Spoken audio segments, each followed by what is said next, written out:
আকাশবাণী কলকাতা স্থানীয় সংবাদ পড়ছি সংযুক্তা সিংহ। তৃণমূল কংগ্রেসের সর্বভারতীয় সাধারণ সম্পাদক অভিষেক ব্যানার্জির বক্তব্য খারিজ করে দিয়ে কলকাতা হাইকোর্ট জানিয়েছে শেখ শাহজাহানকে গ্রেপ্তার করতে পারবে রাজ্য পুলিশ।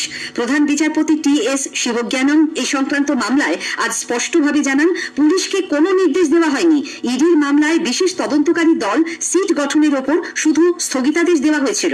গতকাল মহেশতলায় এক অনুষ্ঠানে অভিষেক বলেছিলেন, আদালতের স্থগিতাদেশের কারণেই শাহজাহানকে গ্রেপ্তার করতে পারছে না পুলিশ। সন্দেশখালীর পলাতক এই তৃণমূল কংগ্রেস নেতাকে নোটিশ পাঠিয়েছে আদালত। হাইকোর্টের রেজিস্ট্রারকে এ বিষয়ে সর্বাধিক প্রচারিত সংবাদ মাধ্যমে বিজ্ঞাপন দিয়ে নোটিশ জারি করারও নির্দেশ দিয়েছেন প্রধান বিচারপতি। 4 মার্চ মামলার পরবর্তী শুনানি। উল্লেখ্য, সন্দেশখালী কাণ্ডে শতপ্রণোদিত মামলা দায়ের করেছিলেন বিচারপতি অপূর্ব সিনহা রায়। প্রধান বিচারপতি শিবজ্ঞানম ও বিচারপতি হিরণময় ভট্টাচার্যের ডিভিশন বেঞ্চে মামলার শুনানি চলছে। সন্দেশখালী কাণ্ডের প্রতিবাদে কলকাতায় গান্ধী মূর্তির পাদদেশে বিজেপির 3 দিনের ধর্ণা কর্মসূচির অনুমতি পুলিশ না দেওয়ায় কলকাতা হাইকোর্টের দ্বারস্থ হয়েছেন দলের রাজ্য সভাপতি সুকান্ত মজুমদার। বিচারপতি কৌশিক চন্দ্র মামলা দায়েরের অনুমতি দিয়েছেন। আগামীকাল এর শুনানি হতে পারে। এদিকে জনরোষে আজও উত্তপ্ত সন্দেশখালী। জমি দখল, জোর করে টাকা আদায় সহ বিভিন্ন অভিযোগে ফুঁসছেন গ্রামবাসীরা।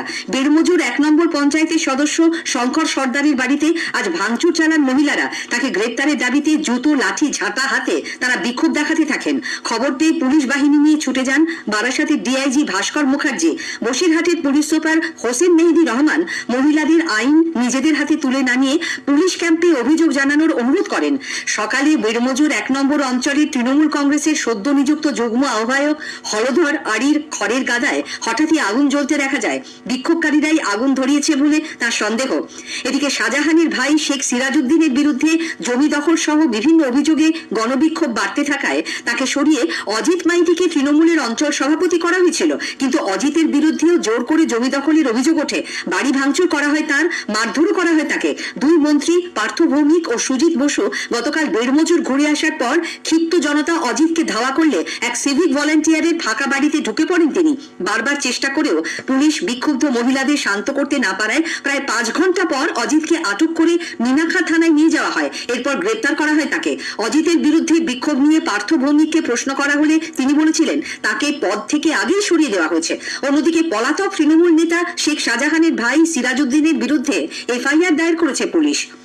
প্রধানমন্ত্রী নরেন্দ্র মোদী আজ ভার্চুয়ালি প্রায় 41,000 কোটি টাকা মূল্যের 2000-এর বেশি রেল পরিকাঠামো প্রকল্পের শিলান্যাস ও উদ্বোধন করেছেন। এর ফলে যানজট কমবে, বাড়বে নাগরিকদের সুরক্ষা, রেল যোগাযোগ ব্যবস্থাও আরো উন্নত হবে।